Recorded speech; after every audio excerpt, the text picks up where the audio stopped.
1990 Toyota 4RUNNER 3.4 swap. First start. It's not complete yet. No exhaust system, so we just have straight crossover down. Not even a downpipe yet, but I want to see if it starts. If it starts, we'll let it run for maybe like 15 seconds and then shut it off because it's going to be super loud. Here we go. Commencing first start. 212,029 miles. Might have to bleed the clutch.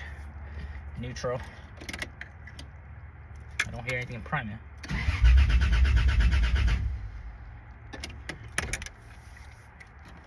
I did crank it earlier with the EFI fuse out. So right now it needs to build for fuel pressure. Here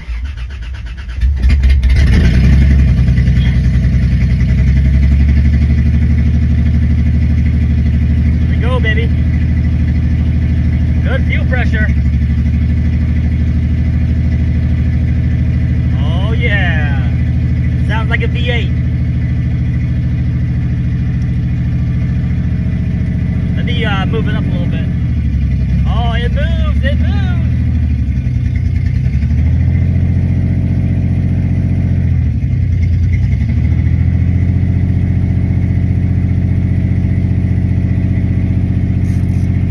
E-brake works. All right, the e-brakes works. It's moving. Moved it about maybe a foot. Let's go ahead and build this exhaust system and then we'll go for a second start. Okay, so first start we had a leaky injector. All of these injectors are the gray one. They're all GB reman injectors, so they're all remanufactured. The one that was leaking was cylinder 5. I pulled it out, I checked all the O-rings was good, installed it back in here, started up, and it was leaking again. I then assumed that the injector itself was leaking on the body. I took it out and swapped it, went to the parts store, got a new one, or traded it for a different one.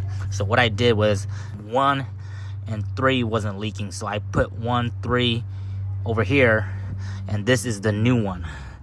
So this one should not leak. If it's leaking over here now, then it might be something that's with this rail or something that's not sealing properly, because these injectors were not leaking prior. We're gonna put the new one that we just got over here so that we can see a little bit better when we get it started. So finger crossed, hopefully no more leaking injectors. Like I said, all the O-rings were nice and clean, wasn't pinched or anything like that, but we'll see what happens. Then hook up the fuel line, put it back together, and we'll give it a first start again. It is a weekday, 8 p.m. right now. My neighbors are still mowing their lawn. I started it, but I didn't want to start it too long because of the noise, so trying to be a good neighbor here. But I ran it for about like 10 seconds. That should have been enough to show me if there's any fuel leaks or not. And so far, cylinder 1, which is our new one, it's not leaking. And then over here, it's not leaking. If it was leaking, it'd be pouring like earlier. I wish I would have took a video, but it's not leaking no more. So tomorrow I'll go ahead and let it run a little bit longer. But in the meantime, I'm pretty much done with the engine bay. I don't have to do anything much, really. Everything's all buttoned up.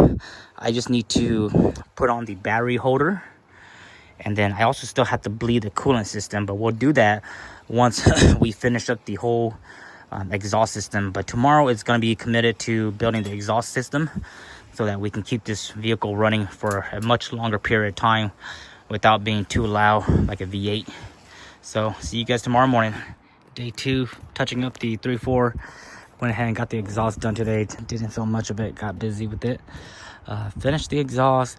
I went ahead and got it started, bled the coolant. It was running kind of rough. It ran like it was out of order.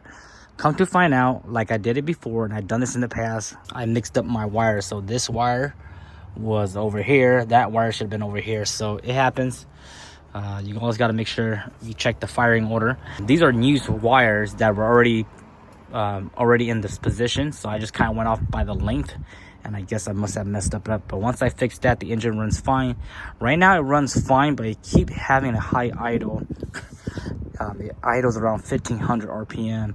I loosen the cable, make sure that it's not the cable, So right now I'm just kind of tracking down what it could be. I might go ahead and switch out the MAF just to kind of rule that out in a bit. But let me go ahead and show you guys the exhaust. So this exhaust is very simple. I was gonna put a catalytic converter on it, but I decided not to go with it. So on the 95 4Runner that I picked up, it had a brand new exhaust system from after the cat. So this exhaust system right here, from here on, muffler, tailpipe, this is all one kit. Part number 46992 from Napa. This was brand new on that white 4Runner, and I removed it off that rig. That's one of the reasons why I bought that rig, was for this muffler. So I did that. That just mounts right on there. I bought this flange right here from one of my local Muffler City. Oh, it's still hot. One of my Muffler City shop. And then I pretty much just ran 2.5 inch piping. This is 2.5, welded right to the flange, put a gasket, and then just put my O2 sensor, one O2, rear O2, no cat, and then upstream, and then it just connects, it just butts up right to the downpipe. And then you have 2 hangers, one right here, one right there. This one only had 1 hanger, so I put it that one because they cut it off. And then other than that, it sounds amazing. In the future, if I want to put a cat converter, I can chop this right here and I can just slide a cat in there. Now, I don't have any check engine light on yet, but I haven't driven it yet. Less than half a mile. I only took it around the block twice. We're gonna have a check engine light because we don't have a cat. So John, who builds my harness, he has these resistors that you plug in here and it'll trick the computer thinking that it has a cat converter. So we'll go ahead and do that. So right now we just have the high idle issue. I also went ahead and put a new clutch slave cylinder by the bell housing. I put a new ASIN one, and then it felt kind of weird, and then I went ahead and adjust the master inside by the foot lever, and it needed a few turns and it made a big difference. Now the clutch when you press it feels really nice and smooth. So I just got to fix and find out what this high idle is. Other than that, it's keeping temperature around 181, which is normal. Under 185 is good. Fix up this high idle, and then I can take it for some more spins, and we'll see if we have any more check engine light. But for the most part, it runs pretty good. Let me go ahead and start it up for you guys so you guys can hear it. You guys can see we're at 212.030. I've only driven half a mile. Just doing some quick spins around the block, making sure everything feels good. Clutch feels really good. Earlier, the clutch wouldn't come back. It would come back to like right here, and then you have to like kick it to come back. So I went ahead and adjust the rod down there, the rod that goes to the masters, this like master cylinder. Feels amazing. Feels really good.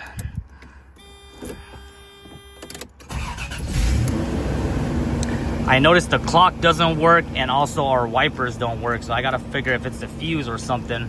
But we have no wiper and also no fluid, so no big deal.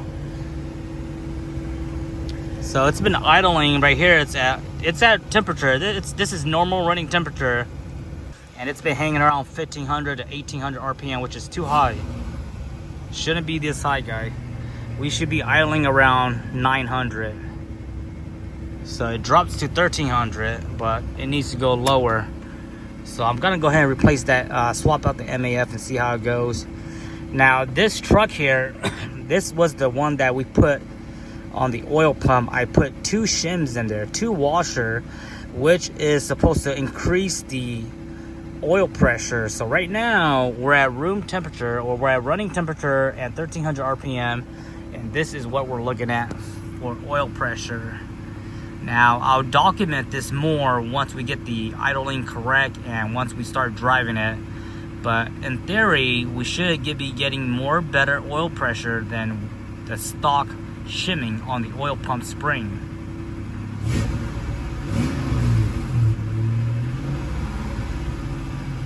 When we're driving, I want us to be right in the middle mark.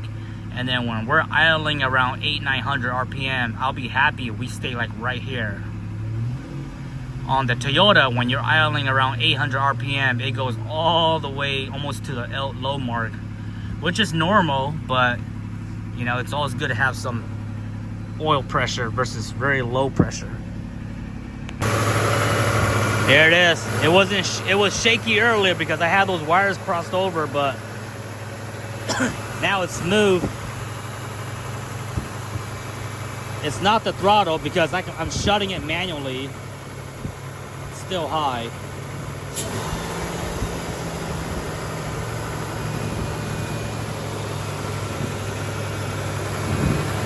Maybe I need to bleed the coolant system because I was downhill when I first started, and I think I didn't blend it properly. So we'll go ahead and drive around the neighborhood a little bit, let it cool down tonight, and then we'll bleed the system again, because I have had issue where if there's any bubbles in your cooling system, you will have a high idle. I had that issue before on other vehicles and on the 22RE, but I'm not sure if it would do that on a 3.4.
Good morning, it's a new day here. We went ahead and fixed the high idle issue on the 3.4.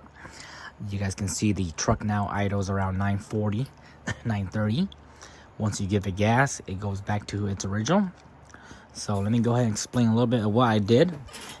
First thing I did was I swapped out the MAF. That did not make a difference. Today, I went ahead and swapped out the throttle body. That didn't make a difference.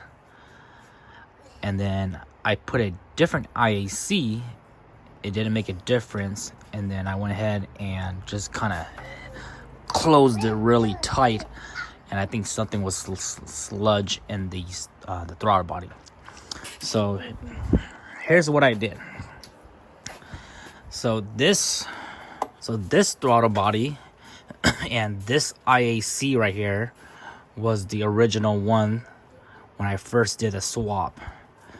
I put this throttle body on along with the original IAC, and it didn't make a difference. I would then put a different IAC, but I couldn't get this one off because I wanted to put that IAC on this new throttle body, but I stripped one of the bolt, so I couldn't get this IAC off. So what I did is I took the new use IAC, slapped it back to the original throttle body. It didn't make a difference for about 30 seconds, and then I was like, man, let me just like really close it. Like there was something really stuck in there, and during this time I didn't have the throttle cable hooked up or anything, so something was really stuck in there, and I just held it really tight and closed for about 10 seconds, and then it went back to regular idle. And then I play with it a little bit. I play with it, make sure it reset itself, put some WD-40, and it's fine. So in theory, I don't know if it was the IAC or maybe it was just the throttle body being kind of stuck. Both of these parts were all nice and clean, brake clean and everything. I think the culprit was just the throttle body not fully closing, because I tried it yesterday, but I guess I must have not shut it closed hard enough. But now it works fine. I hooked up the throttle cable. You guys can see me revving it with the foot pedal. It goes back to the way it's supposed to be idling. It doesn't get stuck around 1400 RPM. I just need to tighten these up and good to go.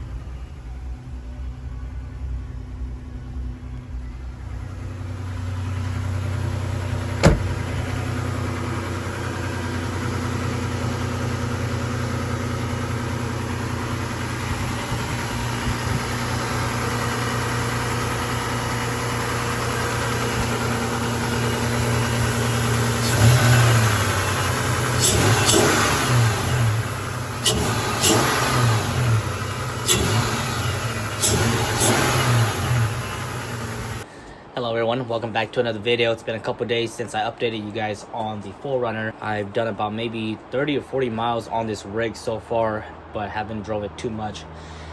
Like I said in the past, it does need a quick refresh on the front end, tie rod, ball joints. They're not good, they're not super bad, but you know, it's torn up. Most of the time these rigs, when you buy them, they always need a front end refresh. So tie rod, shocks, CV axles are torn, and brake rotors and brake pad, they're not super bad. It doesn't shake or anything like that, but it could use an upgrade. The brake pads are wearing down. You guys know I have my other truck, the 95 white 4Runner, that I bought for parts. This one has good calipers, good brake pads, and decent brake rotors. So I'm taking all that apart and putting it onto this truck, and then tie rods, upper ball joints, lower ball joints, shocks, and CV axle. Those are all going to be new. So right now I'm just waiting for a couple more parts. CV axle and ball joints will be here tomorrow, and then we'll start tearing this apart. You guys can also notice that I put some ASIN manual hubs on this rig already. That's because I did the ADD mod, and when I did the ADD mod, the actuator mod, I drained the front diff oil, and then I filled it back up, you know, a couple days later when I was done with when the adhesive was all glued up. I filled up the differential oil, and it started leaking on the passenger side seal. So on the CV, there's the flange that go into the diff, there's a seal in it, and it started leaking. So when it started leaking, I was like, shoot, I can't fix it now because, you know, you have to tear everything apart, and I'm not going to do that yet.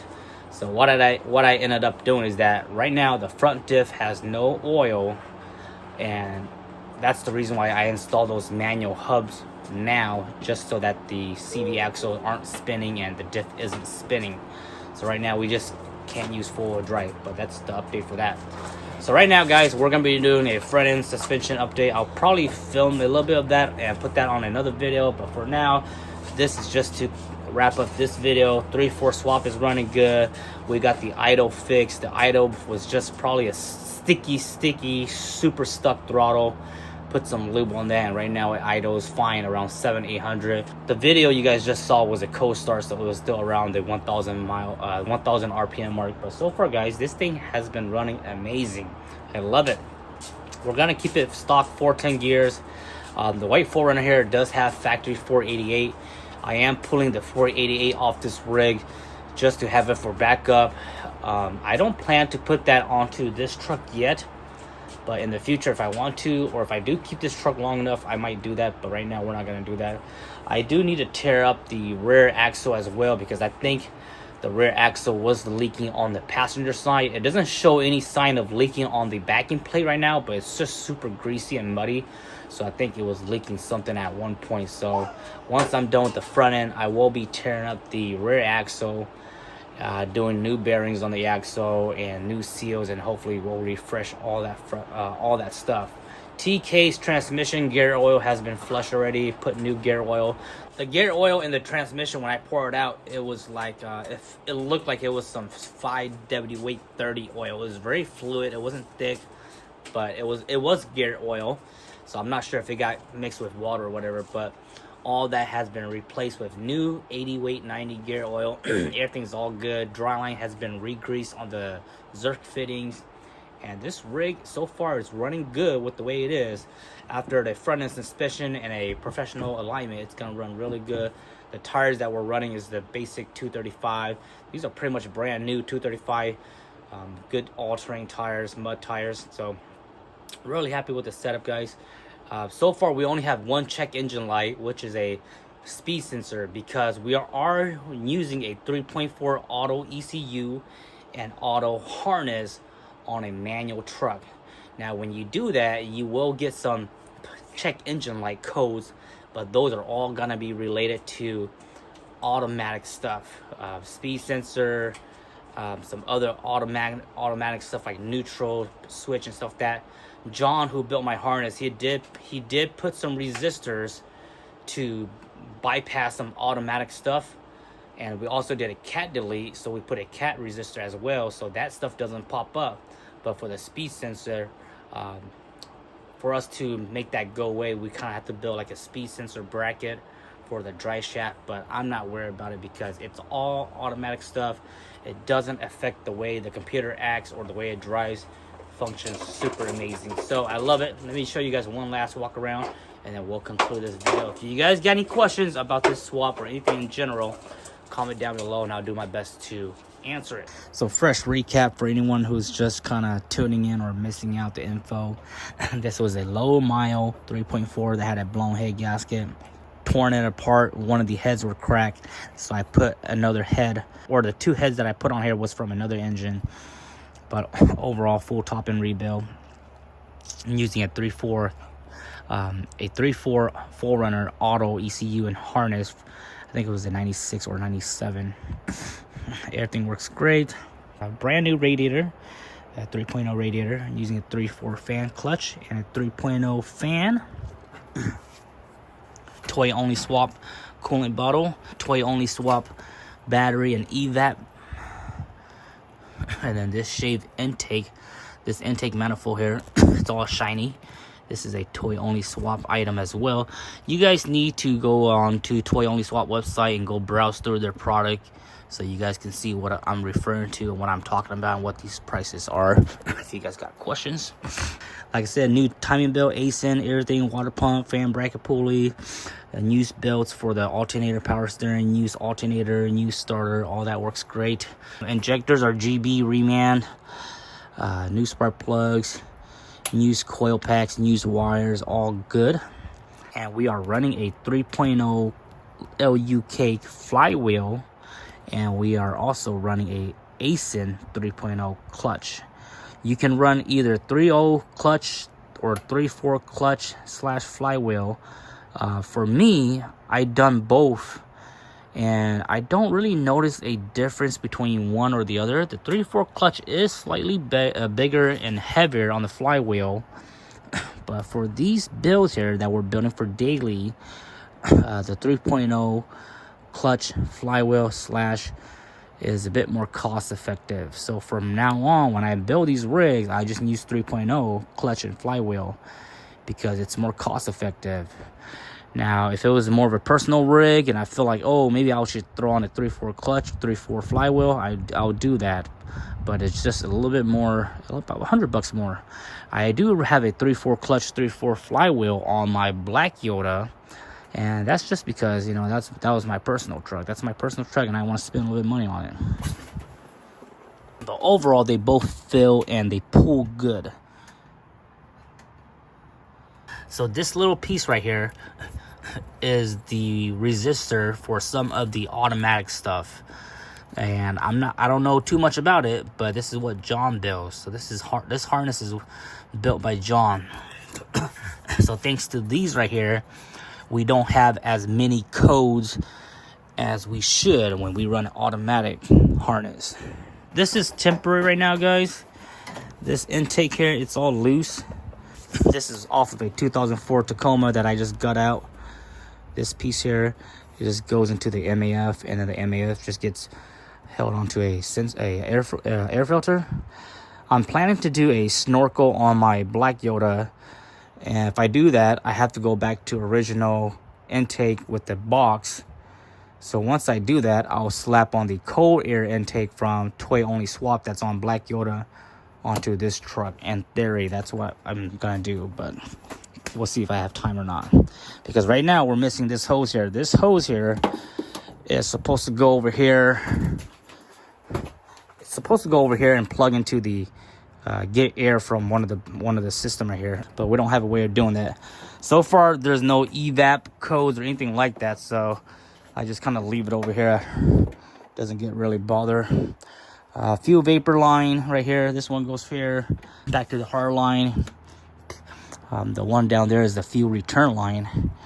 3.0 brake booster hose and check valve. This is from 3.0. You just cut it to size 90. Super simple. Battery is a 35 battery, and then this bracket here is from a 4RUNNER. It's a direct fitment, perfect fitment for this battery. And this is just a top post. These are just what I had available in the bin.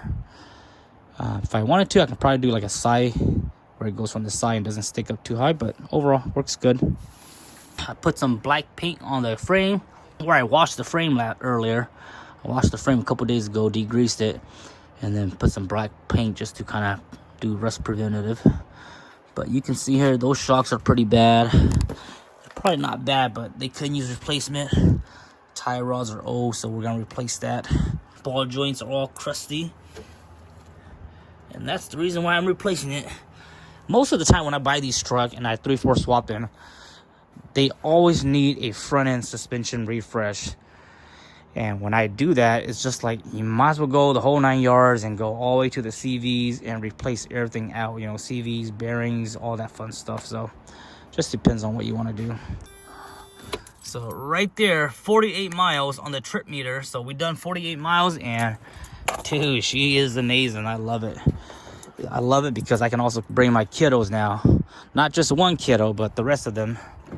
Those are all some of the tie rods, front shocks for it. Super clean interior. I love it. I love this interior. It's so nice and clean. And I found out that the rear windows, it still work.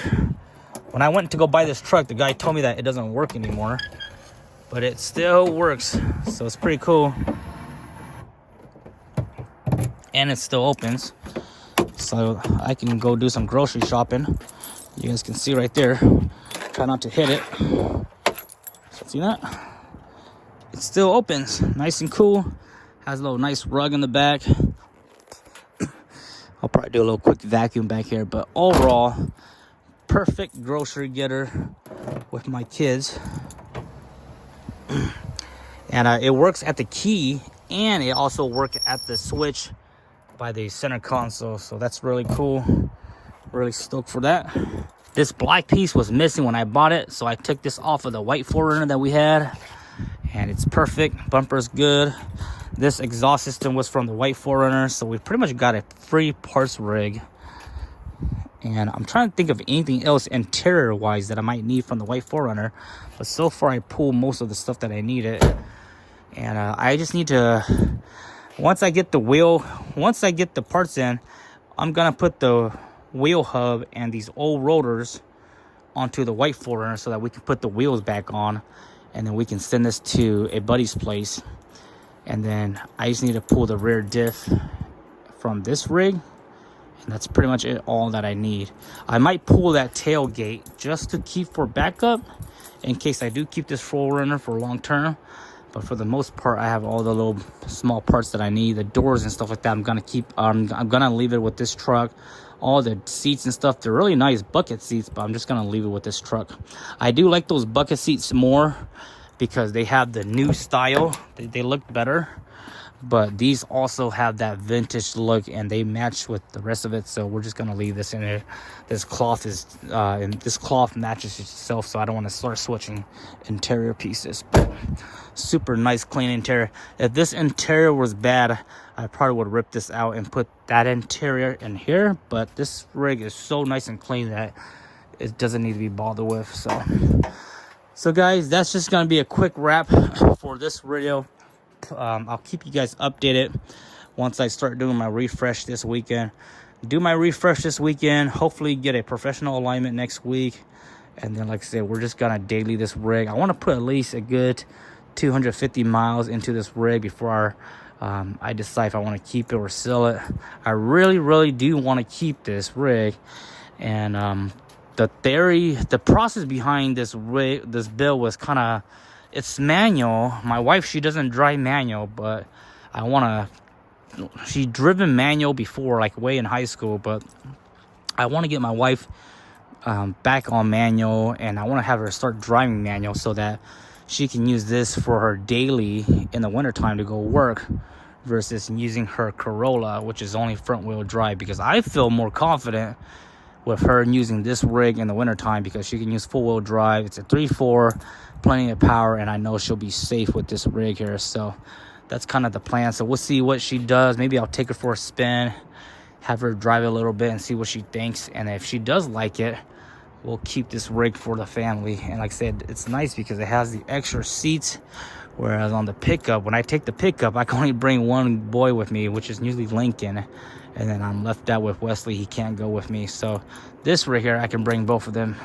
So hope you guys enjoy this video. I'll keep you guys updated, and if you guys can stay up to date on my Instagram and NuttyNu_404, and I'll keep you guys posted on the status of this rig. See you guys next time.